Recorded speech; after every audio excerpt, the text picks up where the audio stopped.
Evening, and thanks for joining us on 23 ABC News at 6. I'm Ruby Rivera, your neighborhood reporter.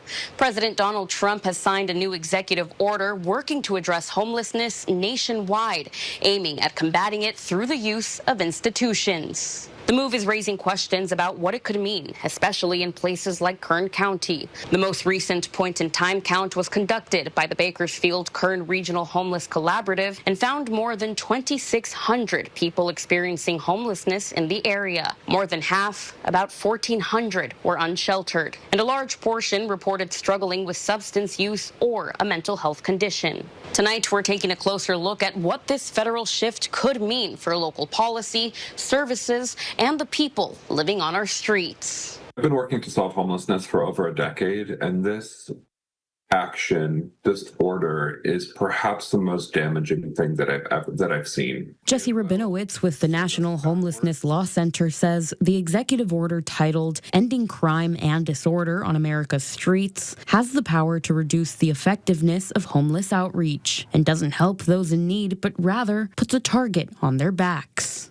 All it does is make it easier for the government to punish, arrest, and confine people who are struggling to pay rent in a country where rents are just too high right now. The executive order states that with more than 200,000 people reported homeless in the previous administration, many with drug and mental health issues, the current administration is finding ways to bring that number down. The order encourages cities and states to crack down on things like camping out on sidewalks, loitering, and using drugs in public. It also calls on the U.S. Attorney General to set up a plan with other agencies to transition the homeless population into what they call long-term institutional settings for humane treatment. President Trump commenting on homelessness outside the White House on Friday. I think it's terrible and we'll have them removed immediately. So what does this mean for Kern County, who has a well-documented homeless population? Carlos Baldovinos with the Mission of Kern says he's not concerned. You know, when I look at it, it actually kind of outlines some things that